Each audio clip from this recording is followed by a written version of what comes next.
Alright, what is good, ladies and gentlemen? It is the Mass Ranker back again with another ranking, and today we are doing a ranking for the Yakuza 3 characters, and I'm actually doing this a second time because I recorded the entire video just now and I realized that I forgot to hit record, so that is a shame. That is like 17 minutes wasted, but yeah, whatever. That means at least I have my thoughts in order now, so this will probably go by quicker, I guess. So yeah, anyway, before we begin, let me just give a thanks. We hit a new sub record, which 42 subscribers. So big thank you to any of the new subscribers that are here, anyone watching, anyone that is just watching the content even without being subscribed. I still appreciate it greatly. Anyone that's liking, commenting, all that good stuff. Just anyone that is engaging with the videos. As usual, just big thank you for 42 subscribers, and I appreciate anyone that is watching. So yeah, so we are doing a ranking for the Yakuza 3 characters. I'm still a bit upset because I just did this all and I forgot to record, but whatever, we're doing this again. And so, yeah.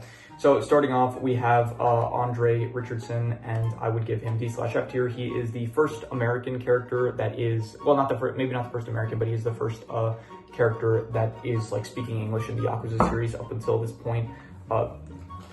There has like at least, not that I remember, there were no characters that were speaking English, so it was a bit, it was like kind of interesting seeing the contrast between like, with all the characters talking Japanese, and then it's like his scene, he would come and then he would speak English. It was a bit off-putting though, so yeah, I didn't care for him. He was not a great villain. He was just like, he was working for Black Monday, the rogue CIA agency, and he just wanted like influence and power over Japan, and he's barely in the, he was the one that shot Daigo, and he is also the one that shot Nakahara, which I guess was kind of villainous, but you just don't see him enough. Like if we saw more of him, then I would consider him higher, but I just didn't really care for him, so D/F tier. Daigo, I would give him B tier. He is still a good character, however, he is not in the game too much. He gets shot like right at the beginning, and so he's kind of out of commission for most of the game. So I still think that he is a good character, but that's like kind of a pattern with this game specifically. It's like a lot of the previous characters that we've seen before in other games, they don't really show up too much, which is a bit of a shame. So yeah, this is Hamazaki, and I would give him D/F tier. I didn't care for him. I don't really know what he did most of the game, to be honest. I think he was working for a faction that was going against Kiryu. I don't remember which one though. And he had like a good introduction where it's like he's in the area with where the Triad was in the previous games. He's like in the Chinatown area, but then and so it's like he has like a good introduction, but then after that he just I don't really know. He fights Kiryu, I guess, at some point, I think, and then at the end of the game he ends up stabbing Kiryu, and then one scene later it shows that Kiryu's fine, so I don't really see a point of that. I'm pretty sure he is actually in the next game though, because I think I got spoiled what happens to him in the next game, but so I do think he is going to return, but yeah, I don't really care for him. Majima, I'm going to give A tier. He is, once again, just barely in this game. He's like kind of at the beginning where Kiryu asks him if he could watch over Daigo and make sure that everything is all right with him. And he's in the game, and he shows up, I think, maybe towards the center of the game, but then afterwards he's like barely in the game. So still a great character. I would say A tier, but we're doing this, by the way, group style and in-game context. So actually, I'll do it side style as we go, because I already did this once, so I already know where I'm going to put everyone. So Haruka, I'm going to give her C tier. She's still fine because she's good in terms of her relationship with Kiryu. It's nice to see like Kiryu having someone that he wants to protect, but overall she's just mainly just, once again, she's not doing much this game. She's just kind of at the orphanage with the other kids, so that's it.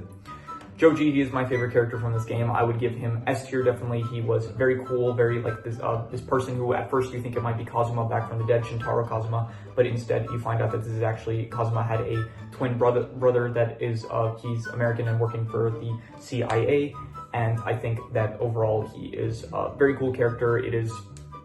He kind of brings some of that like legendary appeal that Shintaro had when he was in the games. So I would definitely give him S tier, favorite character of the game, and all the scenes with him I thought were great, and I liked all the mystery aspects that had to do with him. So the florist, I'm gonna give C tier, below Haruka. He just, in this game, he barely did anything. I think he like gave a bit of information to Kiryu related to like who the mole of the Tojo clan was that was working with the CIA and Black Monday, but other than like I think one scene that he's in, he's just not in the game too much. So because of that, once again, just C tier. I'm grouping these two both together. I'm not doing group style for the D/F tiers, by the way. I just don't care enough to do so. This is, I forgot their names, but let's see here. Yuya and Kazuki. I don't care for them at all. Like up until this point in the game, in the franchise, they haven't done anything to win me over. It's like in the last game, I thought it was kind of cool that I think one of them got shot. And so that was kind of interesting. I think it was Kazuki. So that was like kind of interesting with their characters. But other than that, this game just, it's the same. I feel like it's the same thing that happens in every game where it's just someone shows up at their club, and so Kiryu ends up fighting that dude at the club, and like that's the only thing that ever happens with them. So yeah, D/F tier, don't care for them. Kiryu, I'm going to give A tier below Majima because I still think that he's still a great character and all, but I think this is the first game where it's like his like conflict, it's like not directly tied into the Yakuza, and it's more so tied into his own like personal life with like the orphanage and stuff, and the Morning Glory orphanage possibly getting destroyed. So I do kind of like it more so when Kiryu is like I liked in the previous games where it was like his struggle was like directly, he was very much still involved in the Yakuza life, where it feels like this game it's like less so that. So like I think it's fine that he's like going down this like path of being a parent, but I just kind of liked it a bit more when he was like more so into the Yakuza life. I kind of like that a bit more so.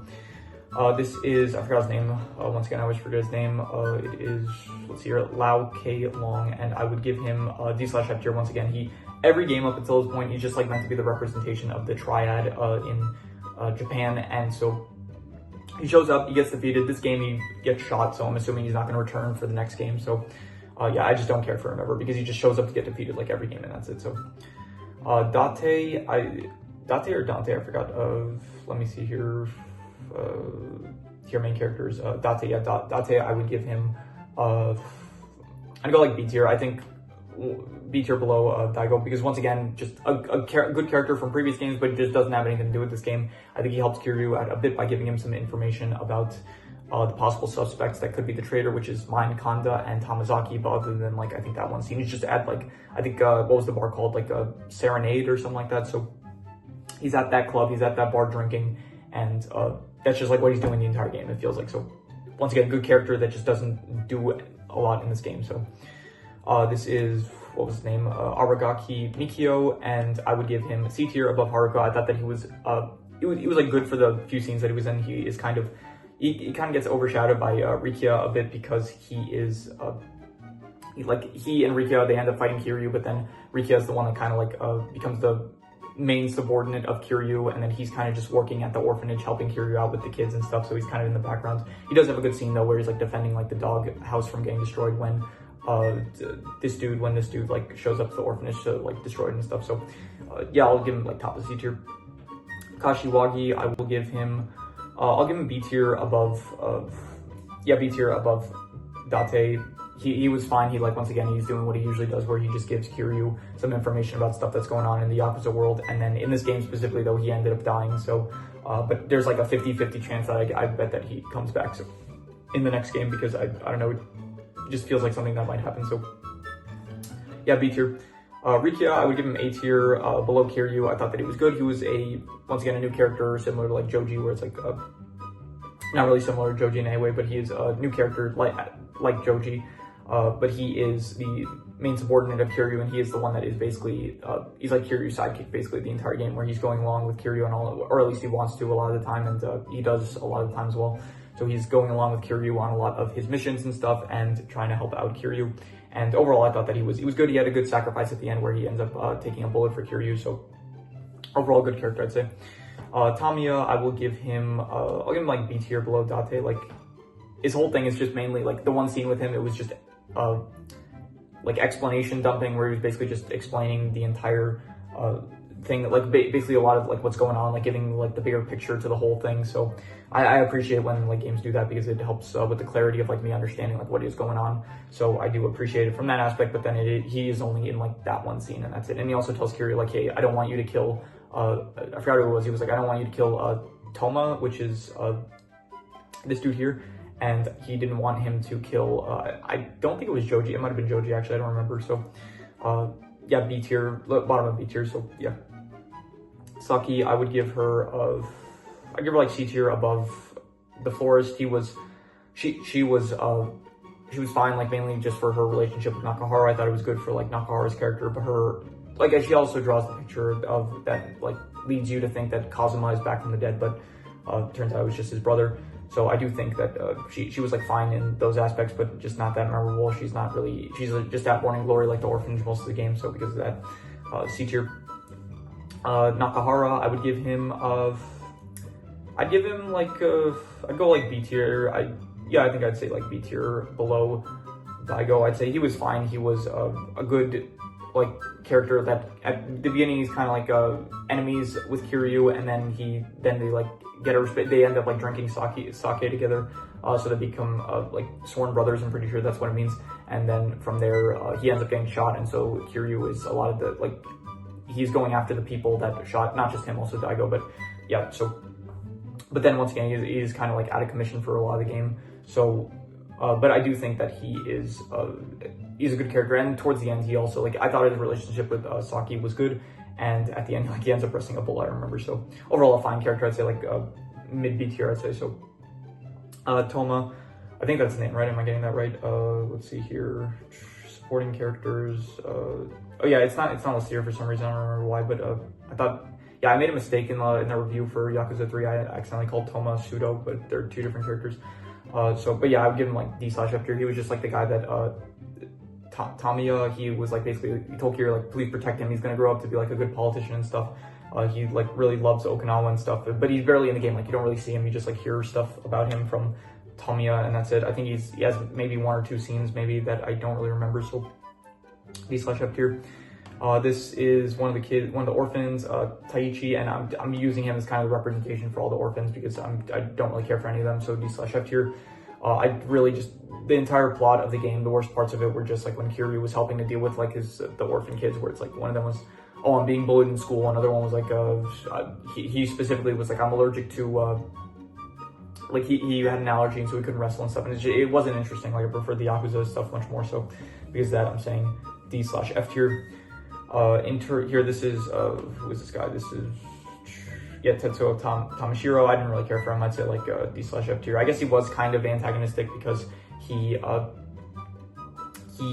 ended up like going to Morning Glory to try to destroy the place, but then and I think he was successful in doing some of that, but yeah, I did think that, I'm pretty sure Morning Glory ended up getting, I'm pretty sure it got destroyed. I have to check that maybe, but so he was good for that, and then at the end he ends up like he dies because Joji ends up shooting him, and he's pretty like shallow. He just wants like power and that's it. So not that great. This game in general like didn't really have the best villains out of the Yakuza game. So this is Kanda, right? Kanda, yeah, Kanda. I would give him I'd go like I forgot what I gave him the first time I did this shows, but I would give him like C tier above Haruka, I guess. Like I thought his scenes were kind of entertaining because he is this like eccentric character that does get very rageful and stuff. So it's like his scenes are kind of interesting, I guess. But him as like a villain, he's once again like pretty he gets killed pretty easily by mine. So yeah, it was fine, I'd say, but didn't really care for him too much.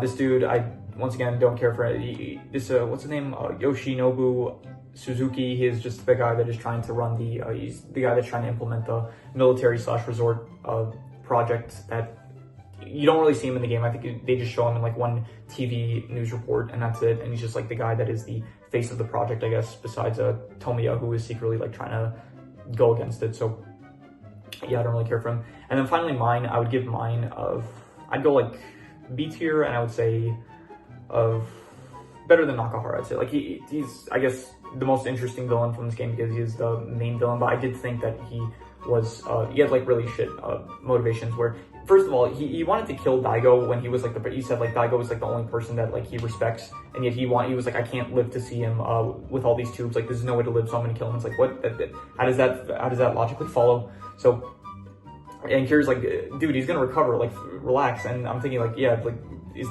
this seriously like the next logical step? Like, oh, I can't bear to see you in your recovery. Like he's not dead and he's gonna like probably survive, and then he's like, nah, I have to kill him.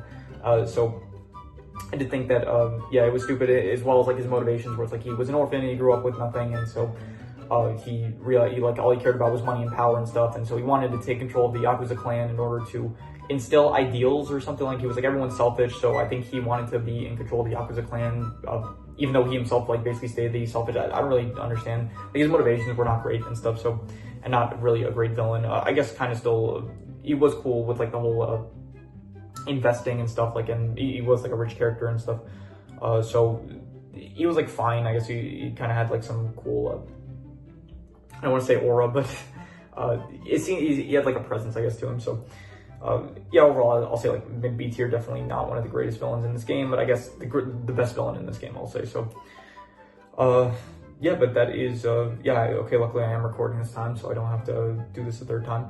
But yeah, this is my ranking for the Yakuza 3 characters. So if you have any recommendations, any shows, movies, video game stories, anime, web series, anything that you want me to review or rank or compare, rankings doesn't have to be media related. It can be anything. Leave it in the comments. I will maybe possibly check it out.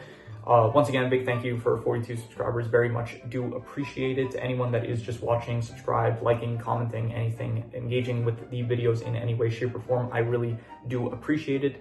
And yeah, that is pretty much all there is to it. So let's leave it at that.